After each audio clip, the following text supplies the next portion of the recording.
Bonjour et bienvenue. Alors, aujourd'hui, on va explorer une idée assez intrigante, je trouve. L'idée qu'il y aurait en fait deux façons fondamentales de connaître. Une qui vient de nous, de l'intérieur, et l'autre, de l'extérieur. Laquelle est la plus fiable? C'est un peu ça la question. C'est le sujet de notre exploration aujourd'hui. On va s'appuyer sur les écrits de Bediüzzaman Said Nursi, et aussi sur un commentaire de son œuvre. On va essayer de décortiquer ces concepts. Anfusi, le savoir intérieur lié au soi. Et Afaki, le savoir extérieur, celui qui vient de loin. Notre but, c'est de bien saisir cette différence et puis de comprendre pourquoi Nursi y recommande de regarder le monde du centre vers la périphérie. C'est intéressant comme image. Alors, commençons peut-être par ce savoir qui vient de l'extérieur, le savoir Afaki.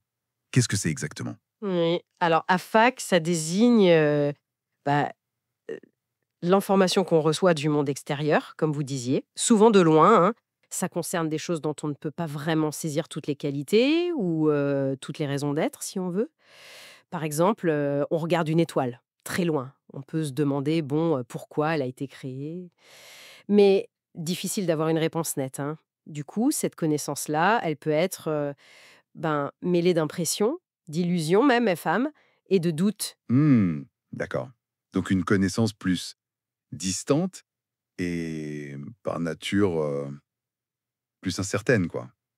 Mais il y a une autre forme de savoir, c'est ça? Quelque chose de beaucoup plus personnel. Exactement. C'est la connaissance en fils. Celle qui est relative à notre propre être, notre nefs, qui englobe à la fois le corps et l'âme, l'intérieur.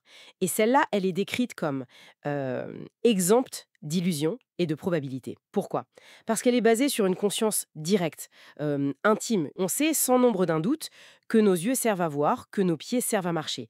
C'est une évidence interne en fait. Et cette certitude, elle s'applique aussi à notre monde intérieur, à nos facultés. La volonté, la vue, l'ouïe, même si, bien sûr, nos facultés sont créées, elles sont limitées, mais leur existence, leur fonction, ça, on le connaît de manière directe. Ah oui, le contraste est frappant. D'un côté, l'observation lointaine, sujette au doute, et de l'autre, cette certitude presque viscérale, j'ai envie de dire. On sent bien comment cette base intérieure, elle pourrait servir d'ancrage. Surtout aujourd'hui, avec ce flot continu d'infos externes parfois contradictoires. C'est tout à fait ça. Et ça nous amène justement à la recommandation de Noursi sur la manière de contempler, de faire le tafakkur. Oui, cette fameuse approche du centre vers la périphérie. Alors, comment ça marche concrètement? L'idée, c'est de commencer la réflexion par soi-même, par cette connaissance en fusil, qui est certaine, avant de se tourner vers l'extérieur, vers l'afaki. Donc, du centre vers l'environnement, de l'intérieur vers l'extérieur. La certitude qu'on trouve en soi, la sagesse évidente de nos organes, le fonctionnement de nos facultés, ça devient une sorte de preuve par l'exemple. L'idée sous-jacente, c'est si chaque partie de mon être a un sens, une fonction claire, alors l'univers dont je suis une partie, un fruit, il ne peut pas être dénué de sens non plus. Même si ma connaissance extérieure, Afaki, elle, est limitée et ne me permet pas de tout saisir en détail. C'est un peu un raisonnement par analogie, mais fondé sur l'intime. C'est intéressant comme renversement de perspective. On a souvent tendance à faire l'inverse, non?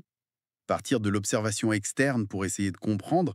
Là, c'est l'introspection qui devient la clé pour lire le monde. Ça implique quoi alors sur la façon de réfléchir? Analyser en détail chaque étoile, chaque phénomène de l'univers comme on analyse nos propres facultés, c'est juste impossible. Et ce serait source d'erreur. Donc le savoir extérieur reste plus général. Sauf, bien sûr, pour un spécialiste dans son domaine très précis. On part du certain, de soi, pour aborder l'incertain, l'extérieur, avec plus de mesure, de sagesse peut-être. D'accord, je vois mieux. Donc, si on résume un peu, la connaissance de soi, c'est direct, c'est certain, c'est notre point de départ solide. Celle du monde extérieur, elle est plus indirecte, potentiellement incertaine, et la méthode conseillée, c'est de s'appuyer sur la première pour aborder la seconde, avec un cadre de pensée plus stable, c'est ça? Exactement.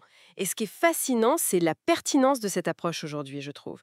Dans ce monde saturé d'informations externes, souvent fragmentées, parfois douteuses, revenir à ce noyau de certitude intérieure, notre propre existence, nos capacités fondamentales, ça offre une base vraiment solide pour construire sa compréhension du monde. C'est une invitation en fait à ancrer notre rapport au savoir dans l'expérience vécue, dans le personnel. Alors, bon, où est-ce que tout ça nous mène? Quelle conclusion en tirer? Si la voie la plus fiable vers la connaissance, elle commence par l'exploration de soi, par l'introspection, euh, comment est-ce que cette primauté de l'intérieur pourrait, concrètement, infléchir notre façon d'aborder les grandes questions? Les questions sur l'univers, sur le sens de la vie, notre place dans tout ça.